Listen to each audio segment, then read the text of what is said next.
In the dawn of the 90s, two names stood out in the heavyweight division as the most entertaining fighters to watch: Mike Tyson and Eric Butterbean. They both broke skulls. Uppercut, and Marvis is hurt. Razor is down. And became known for their ferocity inside and outside the ring. Scott, rising young heavyweight, was in trouble in both the first and 10th rounds, and now he's in trouble here. But people still wanted the answer to the one question: who would win the fight between these two monsters of the ring? Today, we will take a look into what made Tyson and Butterbean so special and analyze exactly how a matchup between them would go down. Fought until he was tough as nails. Knock down, get back up, and fight you to death. Tyson began his career in the mid-80s and was whipping throughout the division so fast that he became a champion in only 1 year into his heavyweight career. At the same time, Butterbean was still eating beans on toast and had no idea how it was to step inside that ring, but that didn't stop him from being a fan of Tyson and hadn't missed a single fight of his. Butterbean recalls that the fight between Iron Mike and Razor Ruddock was his favorite to watch, and the reason for it was the pure brutality that happened in this fight. Round 1 scheduled for 12. Although the bout was not for a title, Tyson displayed glimpses of his former dominance, showcasing his trademark head movement and devastating left hooks. Iron Mike, what a right hand by Tyson, but it missed, and we felt the breeze. It was right above us. And we are heading for the bell. Richard Steele, an associate minister, lets them know. You could cut this tension with a knife. Both men throwing punches, any one of which could stop for it. He threw his bomb. Oh, all right. By Tyson, and Ruddock stumbled, but he stayed up. Well, he defended by Ruddock. Steele, warning. Oh! Great right hand. But strong right hand. Ruddock surviving. Barely. Tyson hitting afterwards. Ringside, up close. Punching it out. What? Get this. There's a left by Ruddock. A left by Tyson. Ruddock, however, made it clear he was not going to back off, despite his slower pace being easy to notice. To officiate this one. Boy, that's for 12. Oh, what a right hand by Tyson. It was a riveting right to the head. He can with one punch when he should be punching 2 and 3 times. Tyson seemed a bit frustrated in the opening round. Just leaning on Tyson. Oh, right by Tyson. Relentless attack by Tyson. Little uppercut and then the right hand over. Oh, nice hook. Here comes Razor Ruddock out of nowhere. A combination. The punishment. Oh, a big left by Ruddock. And a low blow counter by Tyson. An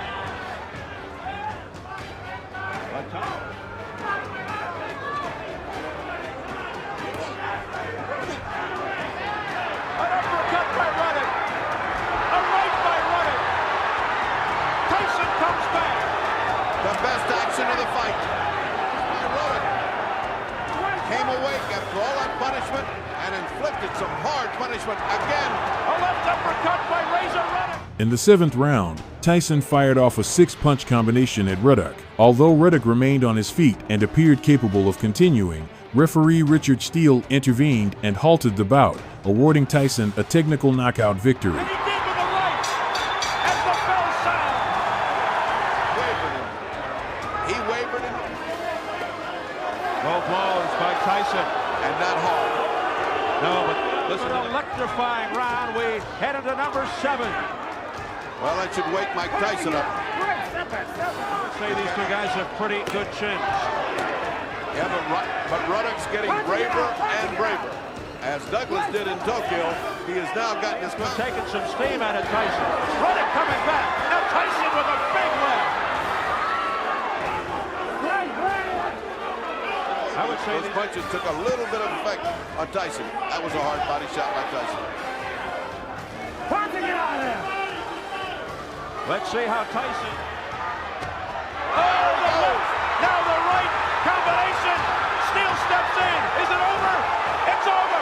It's over! Tyson once again proved that he was a monster inside that ring, and that only motivated Butterbean to start working out and get into boxing for the first time. After winning a local Toughman competition, he finally started fighting professionally but was limited only to 4 rounds. His first big test came when he got into the ring with a slick fighter who was not willing to back down named Doug Norris, and he for sure put on a show.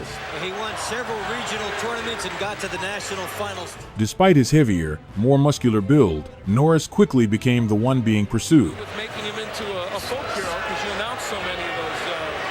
Think of what you can do for him now as a professional fighter, Dave. The powers could be limitless here. He was quite Butterbean, and he would stare down opponents. He knocked the guy through the ring ropes once onto a table, and the guy was 385 pounds. A very scary sight. Yes. Meanwhile, Doug Norris. And despite all the jokes in the beginning, he's got Murray Sutherland in his corner. You're going to comment on that. I'm really not. Right hand gets to the head of Doug Norris. Butterbean pressed forward relentlessly, cutting off the ring and denying him any chance to breathe. Of a folk hero to the folks that enjoy round 1. In fact, he's landing anytime he feels like it. Nice job by Doug Norris here in round 1. Thing you got to worry about with Butterbean if you go down here. That time, Doug Norris got his head and his stomach up on him. He's coming forward with some good shots. And you're seeing some tough man windmilling by Butterbean. He still has that. He's getting nailed, though, by Norris. That's not his best. Whoa! And I got to tell you, folks, I've done this. We're all going to go in one fell swoop.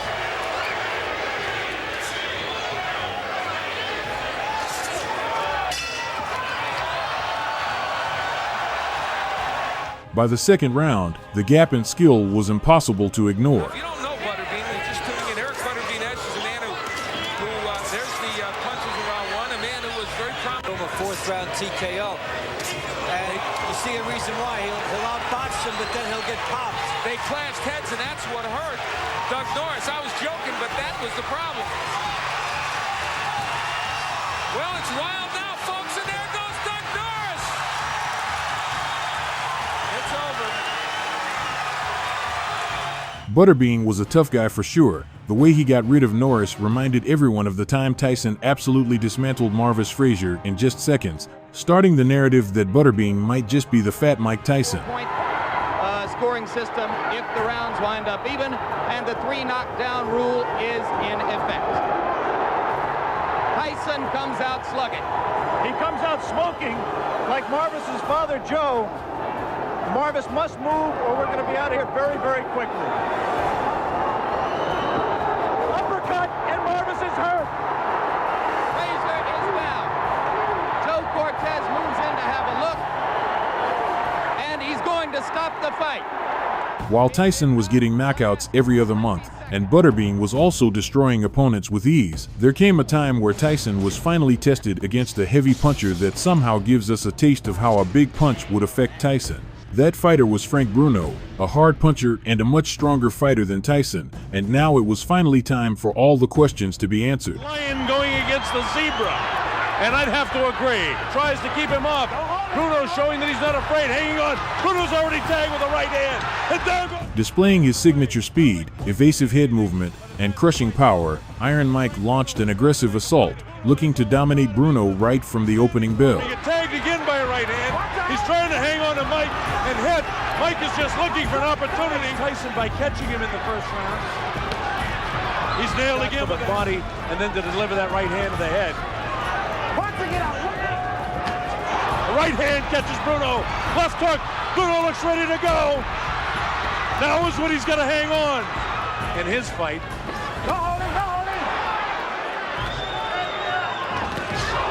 Tyson lightning. Bruno has got to throw that right hand more and try to catch Tyson with a left hook. Bruno looks a little wobbly already. Right hand misses Frank Bruno. Bruno has come to try and mix it up. He's hanging on to the head of Tyson. Tyson not affect the ring. He knows he's in with a bull. Tyson gets nailed with a left hook. Tyson looks wobbly as he attacks Bruno. Bruno continues to stand behind the head of Mike Tyson. Can be inspected so far. 4-12. A lot of people didn't think we'd get to the 4th round in this fight. Bruno is just kind of a stand-up guy, almost tailor-made for Tyson. That time he caught him with a side. That light, ooh, another right hand gets through. Come on, punch it, get out of it. The fight's been so fast and so exciting, it's hard to do that. But a special hello to Chris Myram's first round, and the chant from the better than 5,000 British subjects that are here cheering for Bruno to do something against Tyson. Bruno's clear, but he knows the power of Mike Tyson. Tyson, if ever there was a guy fighting, doesn't seem to have that fiery look in his eyes right now as he lunges for the challenger inside of punch job. Mike catches him with a good left hook, and Bruno has the wherewithal to hand, which made us all think, well, that's what all was going to happen. But then Bruno suddenly caught Mike Tyson with a shot. And Bruno, if he hopes to win, has got to let that right hand fly. Tyson knows that he can catch up with Bruno right now. Bruno trying to keep him out. Even under intense pressure, Bruno held his ground and was able to connect with several strong counterpunches against Tyson's assault. He just goes about his business. He's bleeding from the nose. He was down in the very early seconds as Tyson nails him with the uppercut. Now Frank comes very slowly into the world, and people are interested in that around here. How about hanging on and hitting Mike Tyson? Tyson pummels him with the right hand. Mike trying to set him up with the left hand. To that right hand in close. Punching it out. Get on back. Tyson continues to come in. Tyson just really pours in like a madman almost. Frank has got to start throwing that right hand. Tyson is almost measuring him now. Disadvantage, but Tyson doesn't get frustrated. He just looks to throw the shot. Bruno was able to block that side. Is going to get. Tyson just looking to set his man up. He's back on the assault. He tries to reach him inside with a short, crisp shot. Bruno ties him up inside. It's clear, but he was caught by a shot by Frank Bruno. Tyson trying to fight back. Vicious body shot. Producer, his sister, who's also watching in New Zealand. In such magnificent shape. Big, vicious body shot. Tyson attacks with a left of his own. Bruno is caught by a right hand and a left hook. Bruno comes back and the idea that it's a question of time before Mike catches him. There's some real good shots there. The style that Bruno is fighting here. Uppercut comes that time. We're in the closing seconds now of round 4. In the 5th round, Tyson unleashed a relentless flurry of punches that sent Bruno crashing to the canvas. Tyson pressed on, bombarding Bruno with an unyielding series of powerful punches that ultimately concluded the fight. Fight of this that most people thought possible. He's lost every round, make no mistake about it. Tyson, on the other hand, Tyson gives him room to come off the ropes. Scores with the uppercut, lands a big right hand. Bruno's in big trouble now. He's ready to go. He hits him with the right hand. He seats about 8,000 or 9,000 here at the Hilton Hotel. Bruno was caught that time, and Tyson knows it. Tyson trying to attack now to finish him off. Yes, he can. He's still in big trouble. The uppercut catches him. The right hand catches him. To his knee and take an 8 count. Instead of letting this guy nail him with a flush right hand. Blood coming from the nose. His eyes are puffy.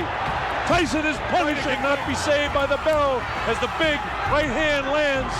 Tyson knows he's got him in big trouble.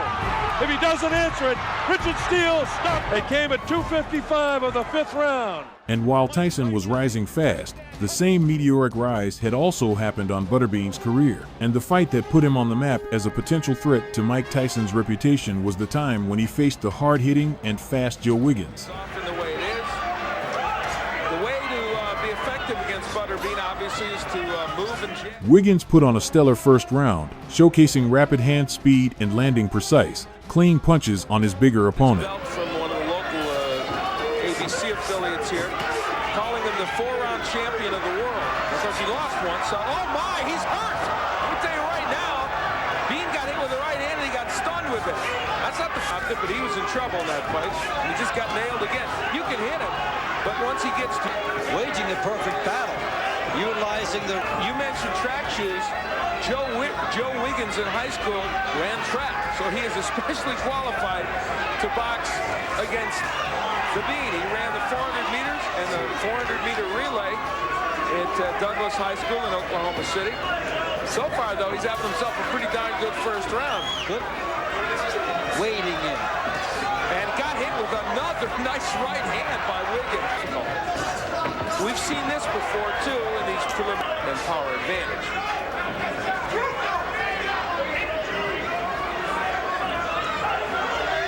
Well, that's what Joe Wiggins sees coming at him. But it's also a pretty big target. So far, Wiggins has hit it a lot. Well, come on back for round two. Things are heating up. As round two started, Butterbean shifted into another gear, intensifying his aggressive assault. And Butterbean at 310. So a big weight advantage for Butterbean. But in round one, He can slow down Wiggins and then get the fight where he wants. Butterbean trying to push ahead. Now he's not jabbing too much. There's a right hand that gets in instead of just walking in.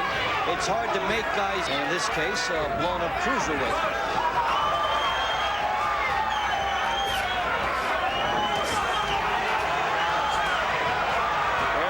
Butterbean landing a good jab by Wiggins, but he still is getting pushed back. Nice right by Wiggins. Well, now he's in Butterbean's ballpark, though, isn't he? Yeah, and the uppercut is there for Butterbean. And he's getting hurt. He's getting there against a big man who is whacking away at him. 100 pounds extra a shot. The difference in the fighters being landed by Butterbean here. What a difference when you're moving or you're on the outside as opposed to when you're on the inside with Butterbean. How the heck do you get out of that corner? There's no room to get out. We've never seen anybody get off the hook once Butterbean's had them in there. Crowd chanting his name. They like it.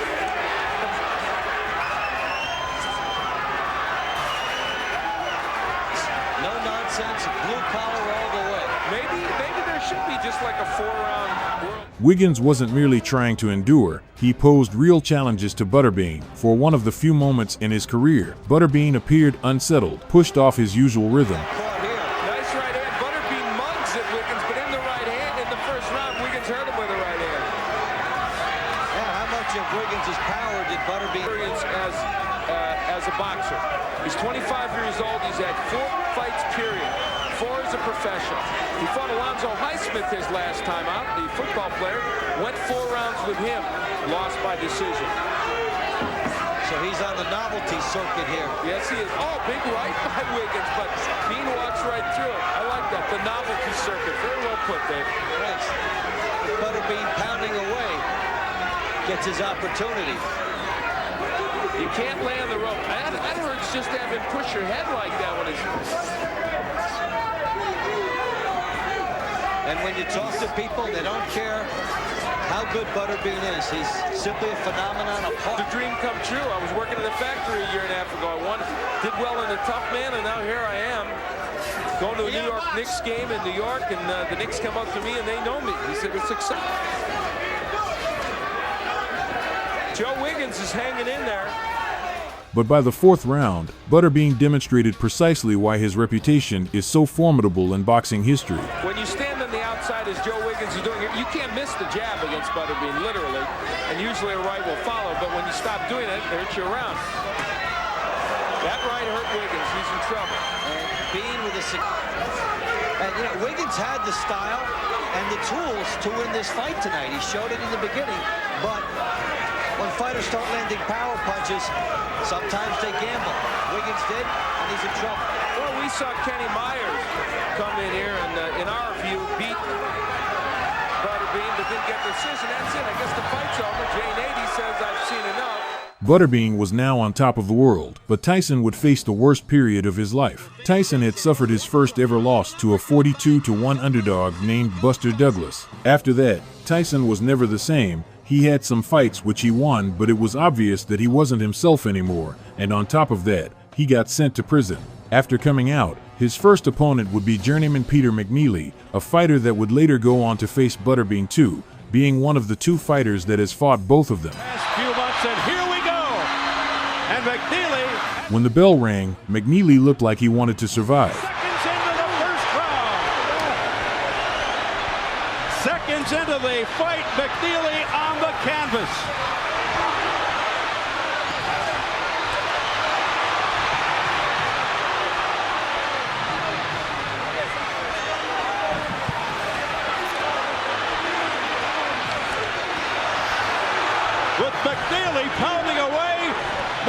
Tyson going to the uppercuts on the inside. Tyson seeming to just hang back there waiting for that one shot. A minute gone by. McNeely's already been down. I'll tell you what, Steve. Nothing but those lanes that stopped that nonsense because they were starting to butt heads. Oh. Tyson with a left hook, a right uppercut. Down goes McNeely again. McNeely's hurt this time, Steve. He's very hurt. He can barely stand up. This fight has got about 30 seconds left. They want Tyson to go to the neutral corner. What's going on? The round's still going on. Correct. That was not in a rocket. He didn't even get... Now it became clear that these guys were not on Tyson's level, and he was once again heading for a title. But how exactly did Butterbean's fight against the veteran and very tall Jose Rebalta? The fight began with Tyson displaying his signature peekaboo style, yet Rebalta remained composed, unfazed by the assault. Man, he has to go downstairs first. Stay down chest of Rebalta. Rebalta has problems with Marvis Frazier. Couldn't keep him off. Of course, when we talked to Tyson, he said, I don't mean to take anything away from Tyson throws. It's going to take a great deal of wind. Inside. Not to try to exchange punch for punch. He can't do that. And that was a right hand on a tall man like Rebalta. Was able to tie up Mike Rebalta. You notice the way that Tyson's working the ball.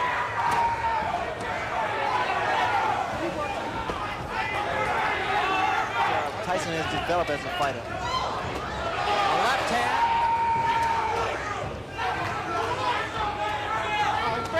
Hands up at all times. Big right hand again. In the second round, the towering, heavily muscled 6'5" Rebalta, far taller than Tyson, clearly adopted an uncharacteristic strategy. Typically, few recover so fast from a Tyson knockdown, yet Rebalta rose quickly and put up a respectable fight. He's punching very, very clean, very clean. We'll just sit back and let you listen a little bit. A great deal of power. Rebalta did.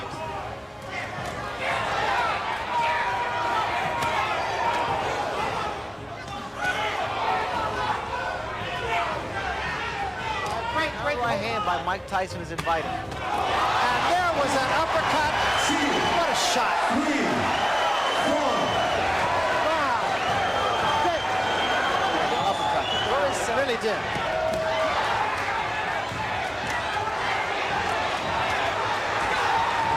Body. It's a thing of beauty. Very short. Tyson's punches.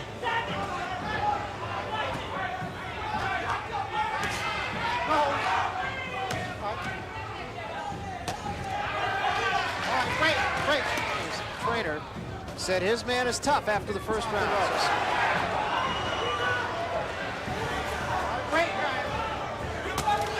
There's the uppercut again.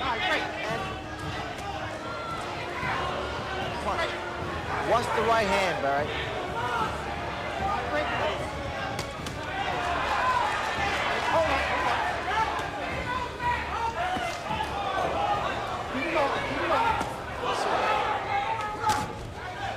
You notice the uppercut, man.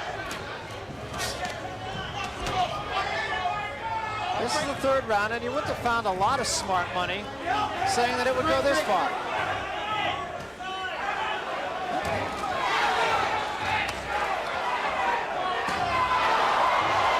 Three good examples right there, and then the uppercut behind it. Punches that are effective against a guy like this.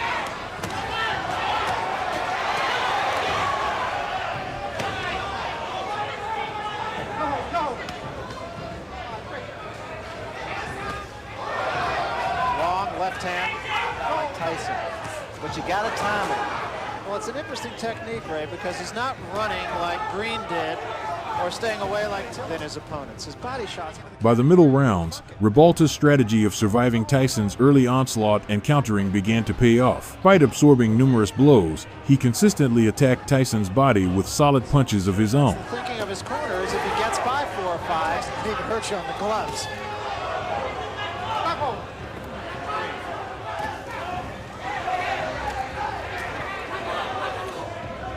Get there first. You notice when he's like a train, locomotive. We will remind you that Harold Letterman, our official, unofficial judge here, split decision that most everyone feels he won.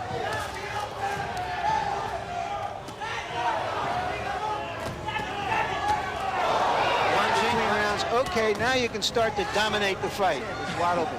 He is so susceptible to the right hand. Right hand by Rebalta.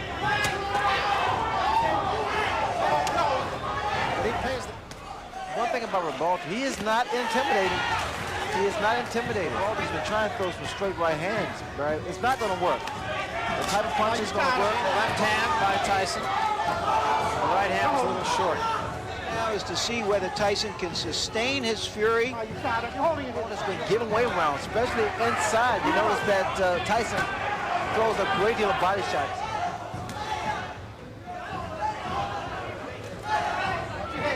Say, hey, game plan is starting to work now. Rebalta got himself in trouble on the ropes. Other right hand partially caught him. That was an uppercut by Rebalta, and Tyson right back with 2 shots to the body. You notice how he throws his punches.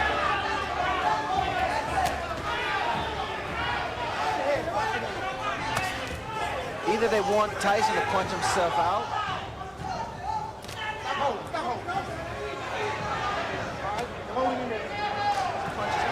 He drops the other hand. Is it just me, Ray, or Rebalta gets careless?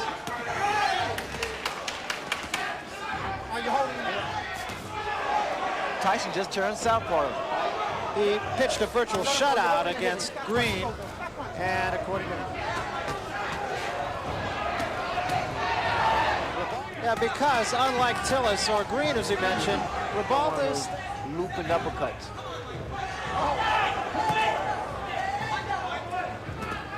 10 rounds with quick Tillis.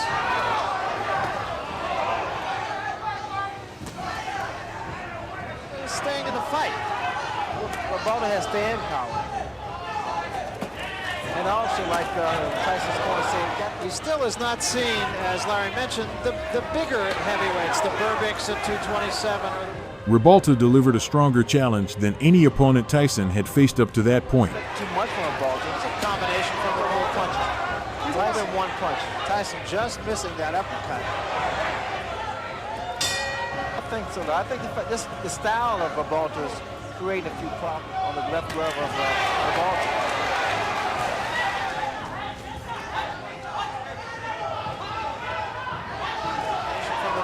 Also a low blow by Rebalta. The guy has... Oh my God.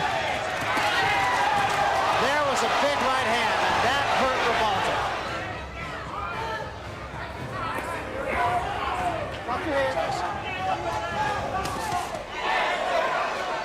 Keep him up.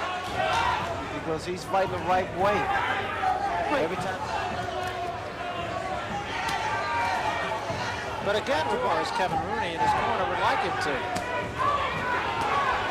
That was a good left hand.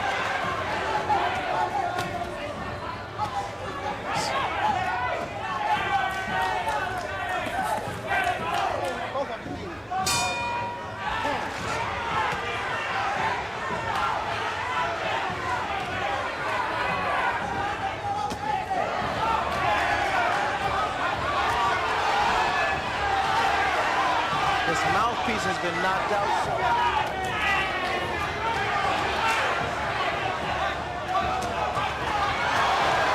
And Jose got the worst of that one. The mouthpiece goes, and Tyson is on top of him. Rebalta ties him up. The piece goes, and Tyson is on top of him. Tyson, all he wants to do is counter. Tyson's really taking his time. Are still not there yet. The spring is left. There is no spring. And there's a smashing left hand. And Wise' arms were locked.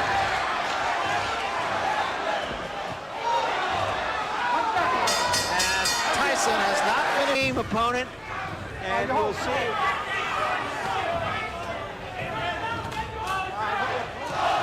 Crowd taking up a chant of Jose.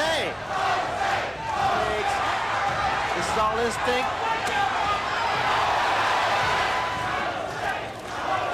Oh, another big left hand. Oh, his legs. And he's actually walked in with the left here in the 9th round, and it appears as if Jose Rebalta will swap away.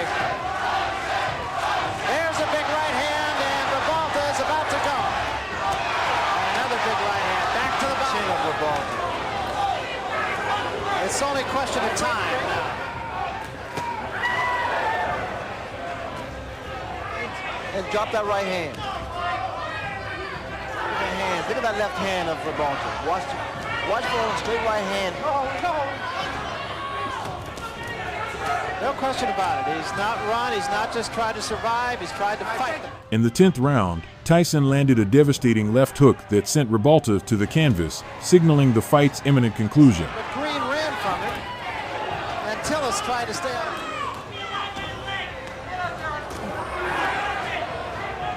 He actually caught Tyson. Green ran from it, and Tillis. Oh, what a shot! And Rebalta's down. He is up, but Oh, he's seriously hurt this time, though. Hey, how you doing? Yeah, that's a fighter. and that's it. Tyrell Biggs, an Olympic standout, harbored a strong grudge against Tyson, which was evident in his pre-fight interview. You know, I owe it to myself to go out there and beat Michael Tyson like I am his dad. He's made for me. Tyson. I owe it to myself to go out there and beat this fella and be called the new undisputed heavyweight champion of the world. Tyson wasn't going to let it slide. He was determined to do whatever it took to bring down the larger opponent. Tyrell Biggs relied on his speed, delivering rapid jabs while keeping a safe distance.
But Kid Dynamite relentlessly pushed forward, looking to close the distance and land a knockout blow on Biggs.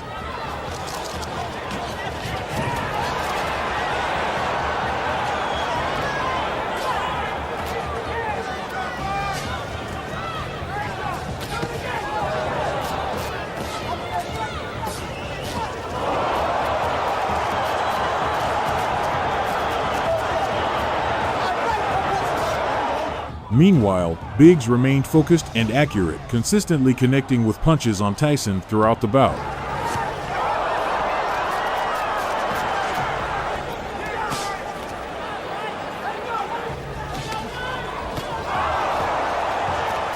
The bout was closely contested, yet the 10,000 spectators sat on edge, anticipating Tyson's decisive knockout strike on Tyrell.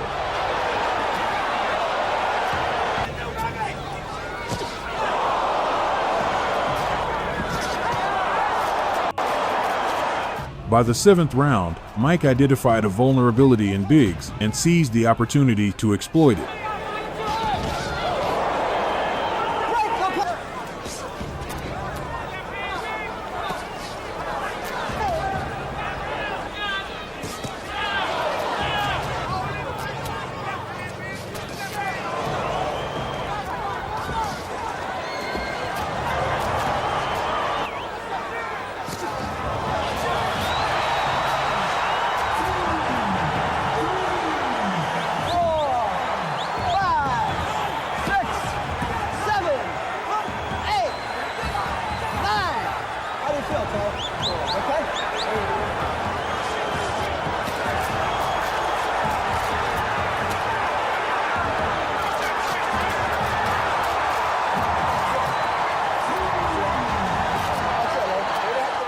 Now for Butterbean, it wasn't all sunshine and rainbows. We all know that in 1987 Tyson had demolished Larry Holmes, a former champion that had also beaten Muhammad Ali. Tyson had a different type of hatred towards him for the reason being that he punished Ali. Butterbean challenged Larry Holmes, thinking that if he beat him, he could then demand a fight with Tyson. Holmes was 50 years old, but he was still a warrior. Larry Holmes dancing. Holmes fought with surgical precision landing punches, circling away, repositioning, and repeating the process flawlessly. A long time if he's a banger. Busted it with his jab. I think Holmes' legs are defying him a little, and he just missing there with Butterbean. Which Holmes started out looking like, oh, there's the right. What did it do to Butterbean? He's still coming.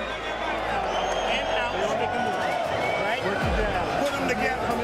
Butterbean able to make his entrance as he takes a shot and then lands behind the head to the neck area. And when you're 52, you're going to take some time off in the fight for Holmes to come in. Butterbean knocked him out. Holmes with right hand, overhand right. Butterbean's there, and they're both waiting on their shots. And I'm not sure you could give that we're on two entirely different skill levels. Yes, precisely, Dave. But he may not have did Holmes, but it was short. That one got there. Right hand lead. Butterbean shakes his head around. Very nearly won that fight. Did beat Ray Mercer at the age of 42. Telling shot. Look at that. Right hand lead. Butterbean says, that's right, man. Holmes in the white trunks. Butterbean in the stars and stripes. Now, Larry Holmes is mixing up his jabs. Well, you know, now, concession to Butterbean, a big experience concession from Butterbean to Holmes. Well, now, you know what? He's had, he would land one shot and effectively turn the fight and end it. A minute left to go. Holmes controlling this round. Jabs, right hands, Butterbean. It's kind of like watching a Nero Wolf show unfold. There's mysteries here. Butterbean had no choice but to keep pressing forward, searching for that single punch that could turn the fight around. Now starting, there's a little swelling and some redness around the left eye of Butterbean, maybe even a cut, Dave. And that's the jab. Bode well for Butterbean, and it makes him have to gamble more. Butterbean clubbing the right eye of Larry Holmes. Here comes Butterbean, he's wailing away now. There's that windmilling. So here in round 5, cut over the eye of Butterbean. And the redness is a target. And now they bang heads. And the way Butterbean's coming in, the way he has to come in, those heads are clashing. 10-rounder, Larry Holmes throws a right hand with some power. In that ring. He's trash talking now. Said, come on. Among other things. Yeah. Perhaps more salty than his left hook is emboldened. And now he's got Holmes in the corner. Lands it right to the body, but he steps right back. He knows there's Larry Holmes, a swelling. Big right hand by Holmes. That was a sweet shot. And Butterbean stirs it. The crowd's encouraging him. You can feel Larry Holmes wants to land something really solid against Butterbean here. Is now way past the territory he's ever been in. He's never gone past 4. Larry Holmes well away. It's a big assignment for Butterbean to close ground on. Butterbean has twist. It's usually the younger fighter who makes the older fighter use his legs. In this case, Larry Holmes making better. The crowd chanting Larry Holmes is in here with the idea of a certain attachment to Larry Holmes. And he has parlayed his 4-round success into a... Has the movement, has the right hand behind it. For Butterbean, he has to close ground cheaply and then try to get off. You know, lost in this is a big, powerful heavyweight, however limited his skills, and finds a way to pepper him with the jab and the straight right hand. After landing another sharp combination, Holmes took a glancing left hand that staggered him back into the corner. Swarming by being in it, firing punches. Counter right hand. Better to lose by a knockout in which you took a stand. The worst scenario is to fight their style. Almost halfway through this round, there's Butterbean rushing in. If you can't catch a 52-year-old guy who takes 5 steps back, I got to tell you, you're not doing a very good job. He's a lot bigger. So Butterbean got his wish in terms of the size of this ring, but they have not really done much. There's another one to the head of Butterbean. Butterbean has to reload and then fire in there. It's a tough road for him. Holmes just...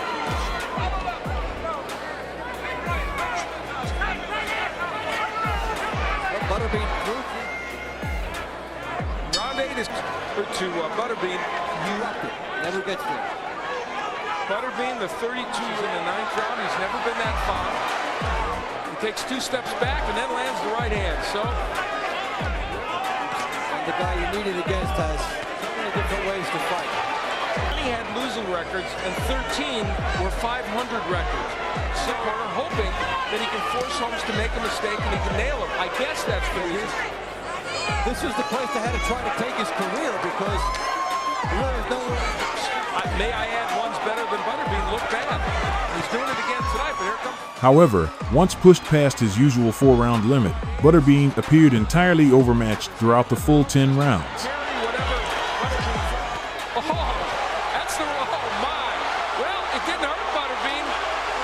You figure if he throws him around 10, they're going to hurt the guy. Something of a charge earlier in the round.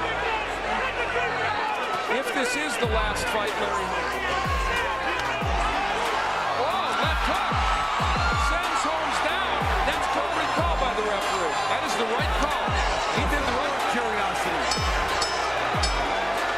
So, an interesting that he won it. Well, to Eastern Assassin, Larry. It got clear now that Butterbean had some work to do before facing top-level competition. Tyson, on the other hand, was learning quickly from his mistakes and was adapting in the ring, something Butterbean couldn't do. A good example was his fight against Jesse Ferguson. And it has been kind to Mike Tyson. Here we go. Ferguson stayed competitive, taking on a formidable opponent from the start while still managing to land several strong punches. Very much to Tyson's liking. Starting out, going to the body. A couple of those punches appeared low. In the Carl Williams fight, we saw Jesse Ferguson go into the corner and onto the ropes and then counter with left hooks off the ropes. Ferguson has lasted longer than have some of Tyson's 12 first-round knockout victories. But now, Tyson got an uppercut through the guard.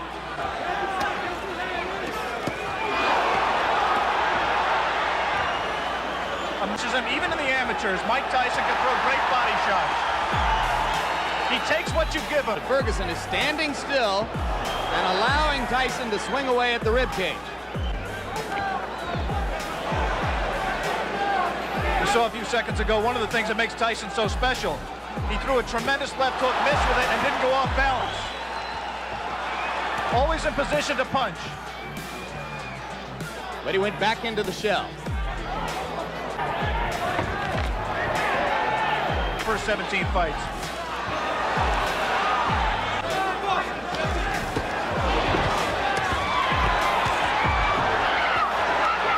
Ferguson landed one good left. One. We'll be back. In the second round, Kid Dynamite relentlessly drove Jesse Ferguson to the ropes, looking to end the fight with a knockout. Punch there quickly.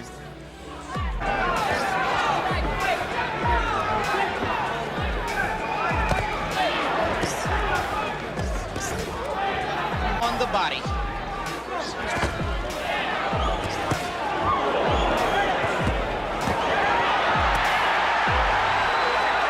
Might not be an inadvisable strategy. An opponent that just grabbed him and looked to survive, and he really didn't keep his concentration. Opponent here in Ferguson who's not giving him very many punching opportunities. If he continues to stay on get low as they deliver their punches, their heads are going to be very close together.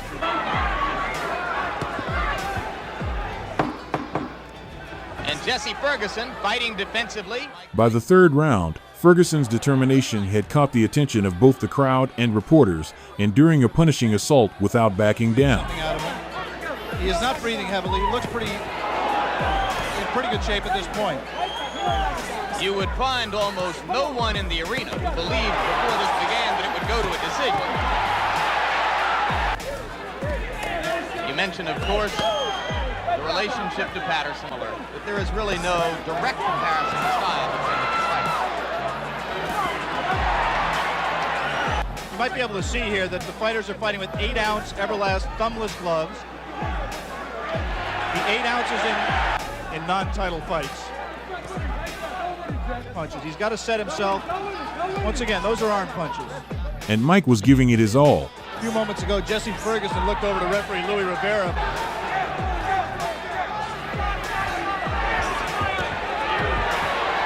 Ferguson fighting a somewhat more offensive effort. So far, I have to think he's shown some intelligence, Alex. Well, scheduled 10-round heavyweight fight between Mike Tyson and Jesse Ferguson.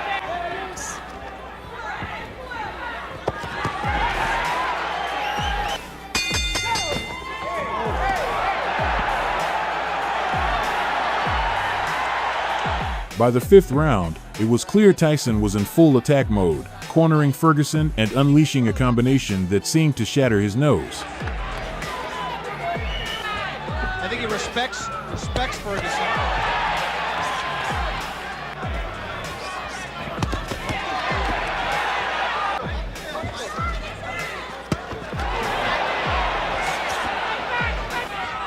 A TKO defeat, not a decision. Was in trouble in both the first and 10th rounds, and now he's in trouble here. Blood coming out from the nose of Jesse Ferguson, the right uppercut. I think that uppercut broke Ferguson's nose, Jim. He is in desperate trouble. He will not last much longer.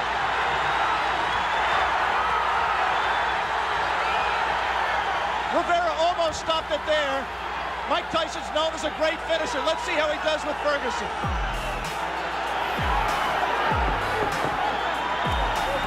Ferguson gamely hanging in, having trouble covering up. 4 seconds, 3 seconds. Ferguson held on, but his resistance came to an end in the 6th round. Jesse Ferguson is hurt. Let's see how Mike Tyson does to take him out. Frank, he's going to have to get in there and force him apart. Another left. Tyson's making a mistake by letting himself get this close to Ferguson. He must maintain a little bit of distance so that he's going to take a point. He's disqualifying him. He disqualified Jesse Ferguson. This gonna be a fight. Tyson, and you know it. You hit me, I'm gonna kill you. I'm gonna kill you. Mitch, Blood Green, may not have been a top-tier boxer in the 80s, but he carried a tough guy persona and was notorious as a New York gang leader. He also earned a reputation as one of Tyson's most outspoken trash talkers. Watch the speed, watch the agility, watch the power. I ain't no joke. My name is Big Blood Green, and you heard my fight. Watch my smoke. The moment had come to see if Green could match his words with action, and Tyson was fully prepared for whatever awaited him. Showed you here on HBO that between Larry Holmes and Michael Spicks. Round 1, Mike Tyson right on top of it. Mike Tyson comes out like a locomotive, going straight for Mitch Green. He's successful is to box. Pretty much do the same thing a boxer should do to a puncher. Keep that jab in his face and not be intimidated by his punching power. Mike Tyson, that he didn't double up. He just was a little bit lazy, especially in the later rounds. So we'll see what he does about that against Mitch Green. A little reluctant to go full steam. It's when they get in the boxing ring is either crazy or lying. What is your adrenaline? It's that anticipation of facing your opposition, knowing that he's capable, and the fact the crowd here. It's similar to Joe Frazier. Always aggressive, right in front of his man. Now we see some head movement. Green is off balance when he throws his punches. Well, the mistake that Mitch Green makes is the fact that he doesn't coordinate his fist. He's slapping his punches. And you have to make a guy like Mike Tyson respect you. Have to get those punches in and get him in sharp. That's the uppercut that was working for Quick Tillers. By Tyson. And shots to the body. Body shot slows down your maneuver because it has a tendency to really frustrate a fighter. Good left hand by Tyson. Green got a couple of punches in, but as far as how solid those punches are, there's no comparison. Now Green holding and hitting. From Mitch Green. Green's mouthguard flew across the ring, a clear sign that Tyson was serious, determined to make the gang leader answer for all his trash talk. There's the left hook I was talking about. You notice that there is no mouthpiece in Mitch Green's mouth. He was knocked out by a left hook. he did draw a warning from Luis Rivera, the referee, about holding. Green's in trouble. Those shots to the body is doing it, taking his toll. Really working. A lot of body, a lot of leverage. The body shots. Watch for the left hook. There it is again, Barry. Powerful and more effective. The uppercut Tyson had against Tillis. And what a shot. Hands high. He works his way in. That was a right hook. Close area to the body. You have to think, Ray, that maybe the Tillis fight woke him up. But there's no need for him to slow down. The momentum.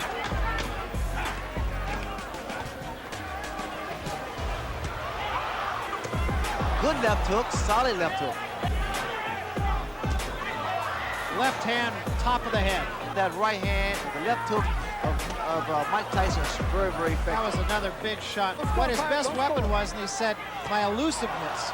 He has said nothing about his punching power. For Tyson, the fight seemed more like amusement than a true test. He even taunted Green before unleashing a relentless series of heavy punches. Concerned about going the distance, going 10 rounds. In fact, we talked to him about that. Tyson's talking to Mitch now. This fight, he fought hard for about 5 rounds, and then he seemed to coast a little bit. Look at the way he's doing now. Slip punches. Big right hand. Big, and that wobble, Mitch Green, for a second there. You tie a fighter up is to at least clear your head, or either to how hard Mike Tyson hits can be learned in talking to some of the people he fought. Look at here. Just laughing at him.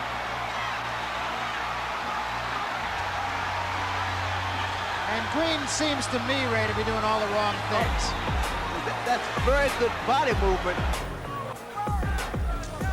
Another big left hook.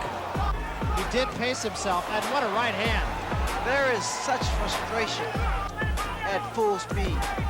Look at here, you can tell that he is not concerned about going the distance, throwing those shots. Yo! Come on.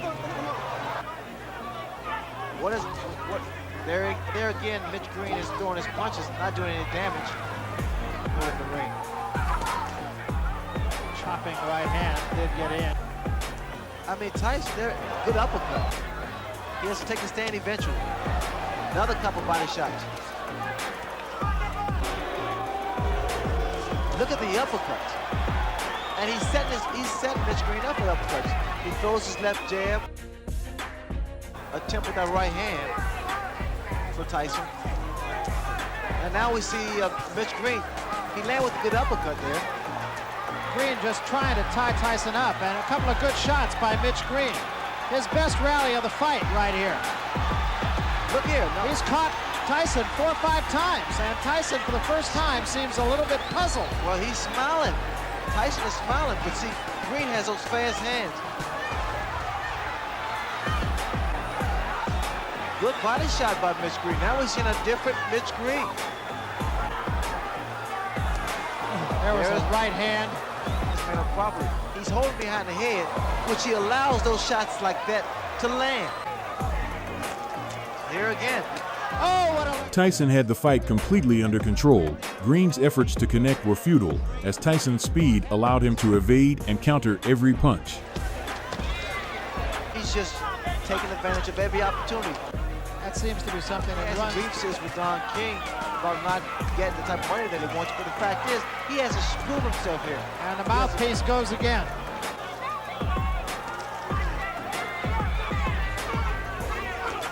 What's going to happen as Tyson gets further and further into his career? He's going to figure out a better way to approach fights like this. Those shots, I love those body shots.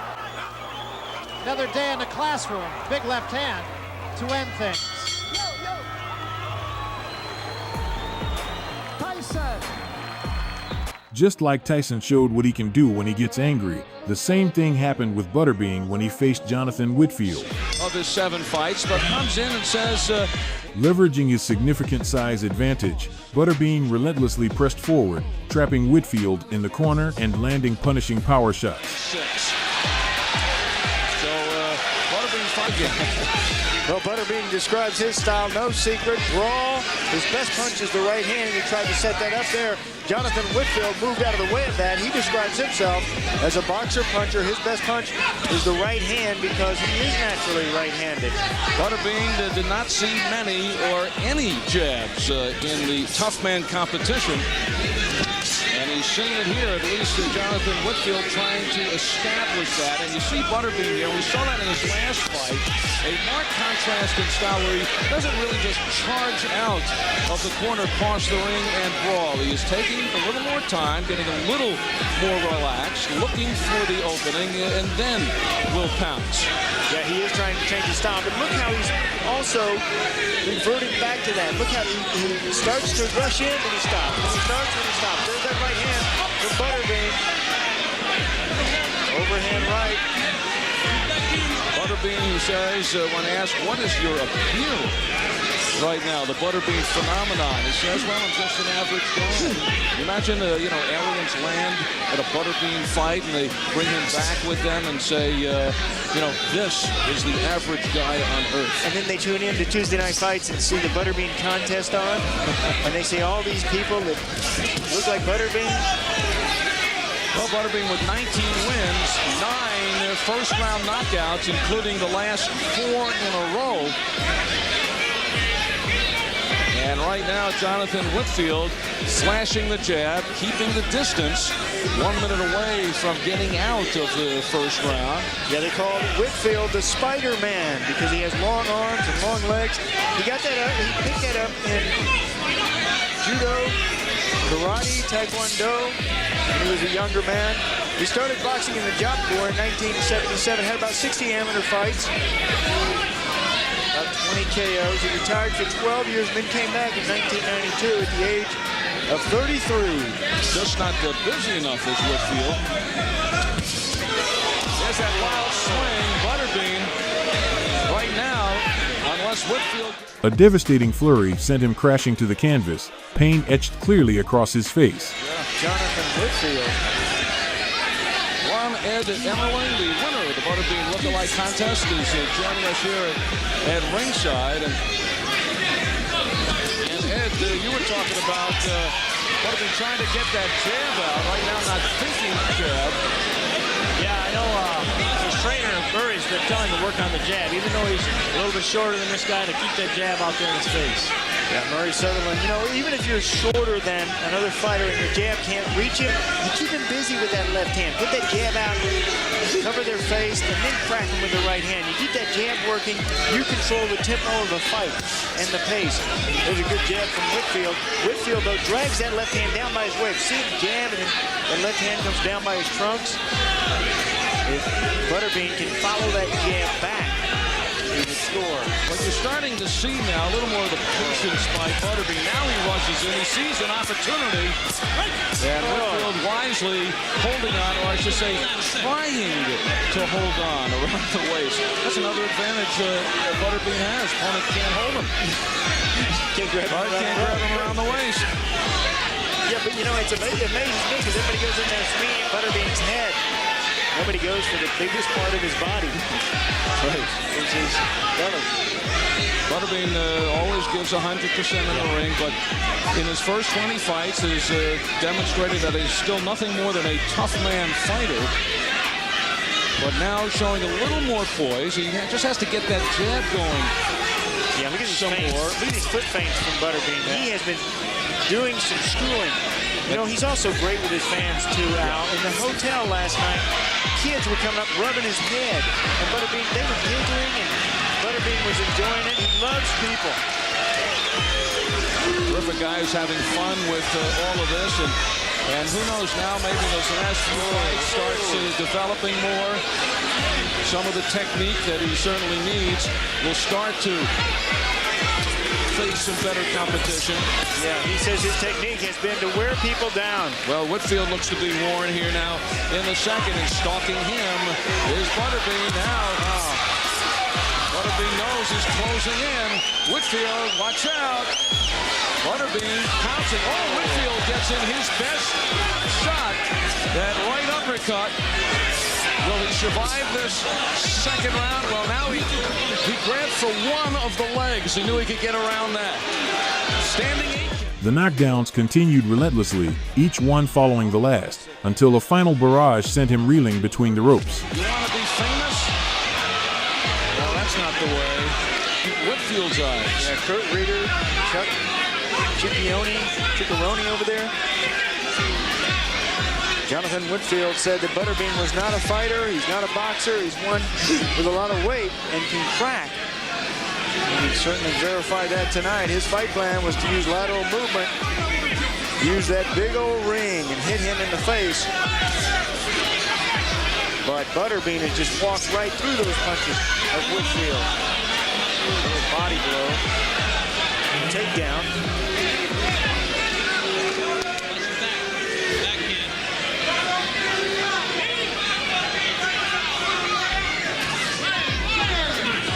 Butterbean's had to fight in this one. In other fights, really the Bean has just gone out there and wailed over his opponent, hits him with one shot and the fight's done.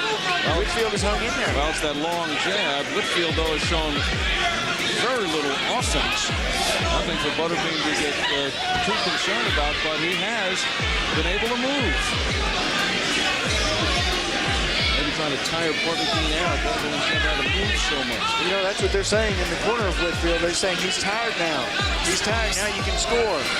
But I think it's Whitfield more tired than Butterbean.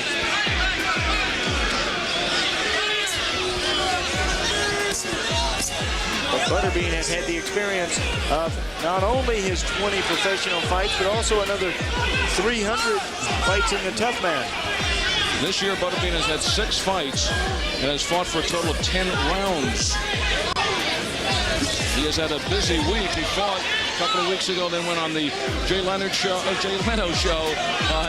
Friday night. And flying out here to Connecticut for this one. Now that he's a media star, he's got to work these fights into his busy schedule. He's been on with Jay Leno 4 times. Won 6-round fight, his 3rd pro fight, won a 6-round decision over Ed Gary. I guess after that one said never again.